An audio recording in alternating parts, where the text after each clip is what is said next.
hanya berkaitan dengan kepemilikan wilayah, tapi juga menyangkut keadilan, hak masyarakat, dan akses terhadap sumber daya alam. Selamat pagi dan salam sejahtera untuk kita semua. Perkenalkan, nama saya Afrilia Dara Agesta Finki dengan NIM E1121241063. Saya berasal dari kelas A. Video ini merupakan tugas ujian akhir semester mata kuliah Kajian Tenurial yang diampu oleh Mbak Dwi Surti Junida, Esos MSI. Pada video ini, saya akan membahas beberapa studi kasus mengenai konflik tenurial, hak masyarakat adat, penguasaan sumber daya alam, serta kaitannya dengan kehidupan sosial masyarakat.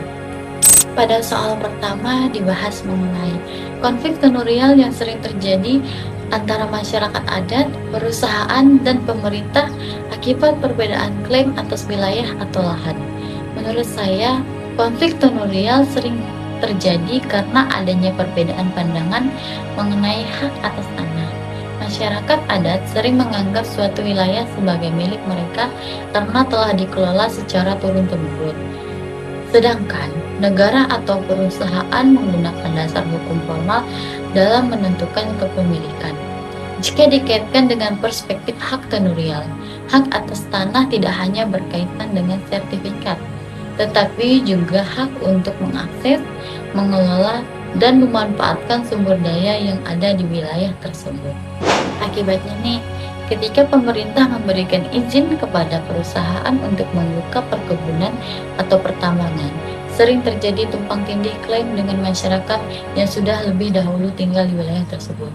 Contohnya dapat kita ambil, ditemukan pada berbagai konflik lahan antara masyarakat adat dan perusahaan perkebunan sawit di Kalimantan maupun Sumatera. Menurut saya, konflik ini bukan hanya soal persoalan hukum, tetapi juga menyangkut keadilan dan pengakuan terhadap hak masyarakat lokal. Selanjutnya, membahas dampak perubahan penguasaan ruang akibat ekspansi perkebunan, pertambangan, dan pembangunan terhadap kehidupan masyarakat.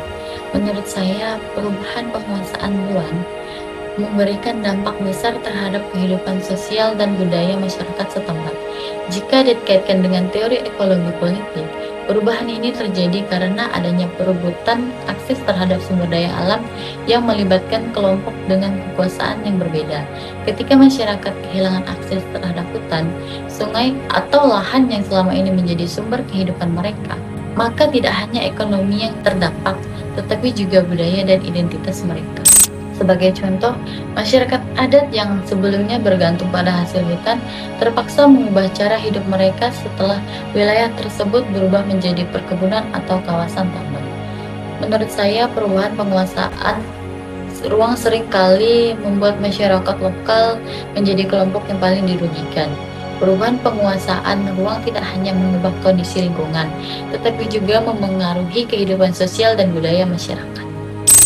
Pada soal ketiga dibahas mengenai bagaimana negara seharusnya memandang hak masyarakat adat terhadap wilayah yang mereka kelola secara turun-temurun. Negara seharusnya mengakui dan melindungi hak masyarakat adat atas wilayahnya. Dalam perspektif antropologi hukum, hukum tidak hanya berasal dari negara, tetapi juga hidup dalam bentuk aturan adat yang telah dijalankan masyarakat selama bertahun-tahun. Namun dalam praktiknya, aturan adat sering berbenturan dengan hukum negara atau kepentingan investasi, sehingga hak masyarakat adat kurang mendapatkan perlindungan.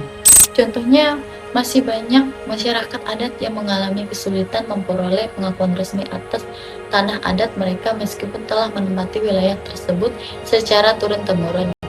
Pengakuan terhadap hak masyarakat adat sangat penting untuk menjaga keadilan sosial dan keberlangsungan budaya mereka. Negara perlu memberikan negara pengakuan dan perlindungan yang lebih kuat terhadap hak masyarakat adat atas wilayahnya. Selanjutnya membahas apakah legalitas formal selalu menjadi penentu hak seseorang atas tanah atau wilayah. Menurut saya, legalitas formal tidak selalu menjadi satu-satunya dasar dalam menentukan hak atas tanah. Jika dikaitkan dengan konsep legitimasi sosial, hak atas tanah juga dapat muncul dari pengakuan masyarakat, sejarah penguasaan wilayah, dan penggunaan secara turun-temurun. Banyak masyarakat pedesaan maupun masyarakat adat yang telah mengelola tanah selama puluhan tahun tetapi belum memiliki sertifikat resmi. Meskipun demikian, keberadaan mereka tetap diakui oleh masyarakat sekitar sebagai pemilik atau pengelola wilayah tersebut. Pada soal terakhir dibahas mengenai peran media digital dalam memperjuangkan hak masyarakat atas wilayah dan sumber daya alam. Menurut saya, media digital memiliki peran yang cukup besar dalam membantu masyarakat menyuarakan konflik agraria dan persoalan tenurial. Jika dikaitkan dengan perspektif gerakan sosial, media digital dapat menjadi sarana untuk menyebarkan informasi, membangun solidaritas, dan menarik perhatian publik terhadap suatu masalah. Banyak kasus konflik lahan yang akhirnya mendapat perhatian luas telah diberitakan atau viral di media sosial. Namun di sisi lain, ada juga risiko bahwa konflik hanya menjadi konsumsi publik tanpa menghasilkan perubahan yang nyata.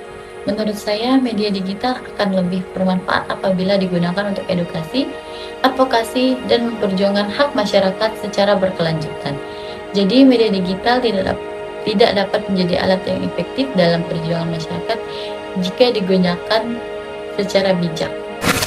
Demikian penjelasan dan analisis yang dapat saya sampaikan mengenai beberapa studi kasus terkait konflik tenurial, hak masyarakat adat, dan penguasaan sumber daya alam. Dari pembahasan tersebut dapat disimpulkan bahwa konflik lahan tidak hanya berkaitan dengan kepemilikan wilayah, tapi juga menyangkut keadilan, hak masyarakat, dan akses terhadap sumber daya alam. Oleh karena itu, diperlukan pengakuan yang lebih adil terhadap hak masyarakat lokal dan masyarakat adat agar konflik dapat diminimalkan. Terima kasih.